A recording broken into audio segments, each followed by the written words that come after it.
Hi everybody, how's it going? Are you alright? Well, I've got a question for you today. Can you sing? Can you play soccer? Can you play the guitar? I can play soccer very well, I guess. And you? Can you play volleyball? Bom, como vocês podem perceber, nós estamos falando nesta aula sobre habilidade, ability. E vocês perceberam? Se vocês responderam as minhas perguntas, vocês iniciaram a frase com yes, I can, I can't. Lembram-se do presidente dos Estados Unidos? Yes, you can. Sim, vocês podem. Ok, yes, I can, eu posso. I can't, eu não posso. O verbo can, pessoal, é muito utilizado na língua inglesa. Além de habilidade, ele serve para outras coisas também. Por exemplo, opções, ele serve para dar permissão, na negativa, proibição. Nós iremos discutir isso em aulas subsequentes. Agora, o nosso foco principal é entender o uso geral do verbo can. Let's make some analysis with me. Let's go. Come on. Então, a primeira coisa que eu gostaria é que vocês repetissem comigo. Let's go. Can. Can you cook? Cook, para quem não sabe, cozinhar, né? Então você sabe, você pode cozinhar, você sabe cozinhar. Posso traduzir como saber? Ok, saber é know, né? Mas o verbo can, poder aqui tem noção de, tem sentido, melhor dizendo, de saber. Portanto, can you cook? Você pode cozinhar ou você sabe cozinhar. Olha a resposta que a gente falou. Yes. Repeat, please. I can. Sim, eu posso. Eu sei, eu posso, eu dou conta. No, I can't. Observem, can afirmativo, já vamos ter atenção. Can't negativo. Alright? Vamos analisar mais alguns exemplos? What can you do in the city? What can I do? Sorry. What can I? Falei you, né? What can I do in the city? O que é que eu posso fazer nessa cidade? Analisem, será que aqui eu estou falando sobre habilidade ou sobre opção? Excellent. Aqui é opção, né? O que é que eu posso fazer nessa cidade? O que é que tem para fazer nessa cidade? You can visit museums. Repeat, please. Museums, ok? Então, você pode visitar museus. Será que eu estou falando de habilidade? No, no, no. Aqui eu estou falando de opções, né? Você pode visitar museus, você pode ir a museus. You can go shopping. Mulheres adoram, né? You can go shopping. Não confundir, tá, gente? Go shopping não é ir ao shopping. Shopping, no geral, em inglês, é compras. Por isso que existe shopping center, centro de compras. Go shopping, portanto, fazer compras. Pode ser até no supermercado. You can go shopping. Você pode fazer compras. É uma opção que eu estou te dando.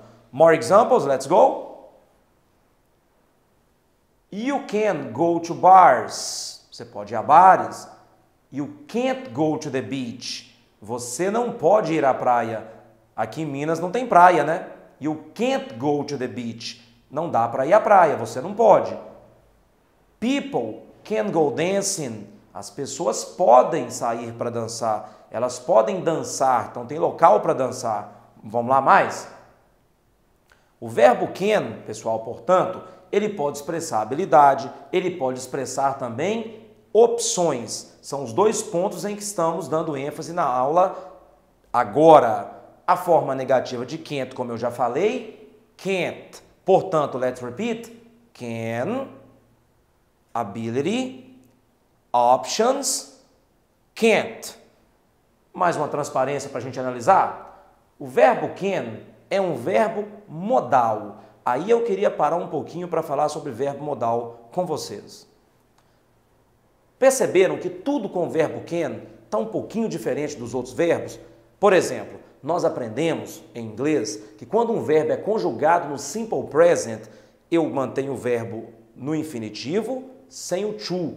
Para começar, perceber o verbo can não tem to no seu infinitivo. Nunca se usa to antes do verbo can. Daqui a pouco vamos analisar com um conceito visual para quem é mais visual, beleza? One moment, please. Após o verbo can, é sempre obrigatório usar um outro verbo. Ou seja, isso não vale para outros verbos. O verbo can, ele não varia muito a sua forma. Isso, gente, são características de modal verbs, verbos modais. Para finalizarmos a nossa aula, nós vamos analisar friamente, de maneira bem direta, características de modal verbs. Isso vai valer todas as vezes que alguém disser para vocês: tal verbo é um modal verb, é um verbo modal. Essas características que nós vamos discutir sobre can se aplicam aos demais modais. Let's go? Portanto, verbos modais são verbos anômalos, são verbos irregulares, não seguem as regras da língua inglesa. Eles expressam situações específicas, não têm exatamente presente, passado e futuro nas suas formas. Eles podem expressar presente, passado, futuro, habilidade, opção, conselho e por aí vai. Modais jamais mudam a sua forma, portanto, I can, he can, she can, etc. Nunca se usa auxiliar com o verbo modal. Então, quando você tem uma pergunta, inverte-se o verbo modal com o sujeito. Quando você tem uma negativa, coloca-se o not após o modal. Lembram-se? Can you, I can't, ok? Mais uma transparência para a gente analisar.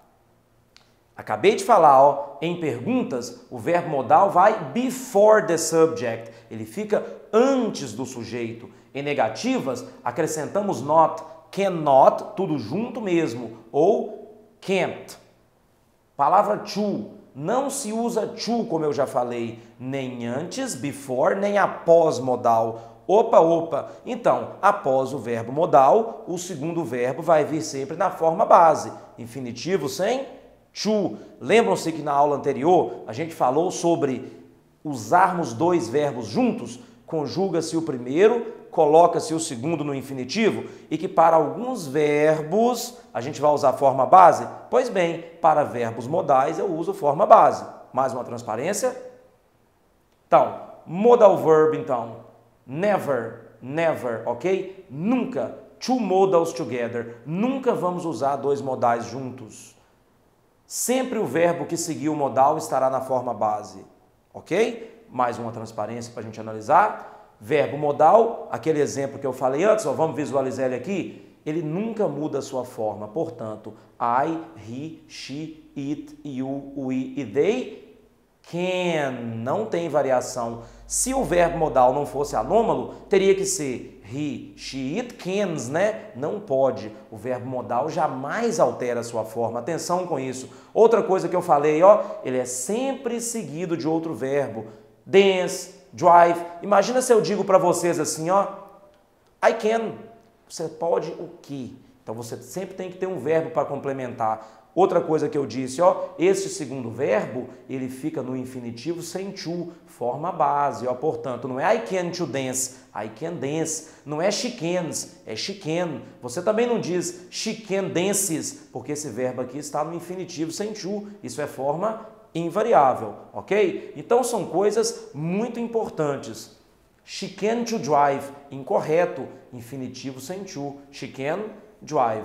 Então são coisas para reforçarmos o tempo todo. Pergunta, can you drive a bus? Eu inverti porque não posso usar do, não posso usar does. He can't drive a bus.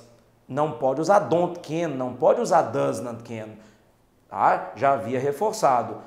Não devo usar dois modais juntos. Lembram-se que o will indica futuro? Neste estágio do nosso curso, você já sabe, já deve ter visto a palavra will, embora a gente não tenha estudado especificamente ainda. O will indica futuro. Por que eu não posso usar? Muita gente pergunta, I will can go, eu poderei ir. Simples, porque o will também é verbo modal, vocês vão estudá-lo em aulas subsequentes. Então eu não posso usar dois verbos modais juntos. Só uma curiosidade para você que está assistindo a essa aula. Então, como é que eu faço, por exemplo, quando eu tiver que usar dois modais juntos? Você mantém um dos modais e, quando for possível, geralmente isso com o segundo modal, né?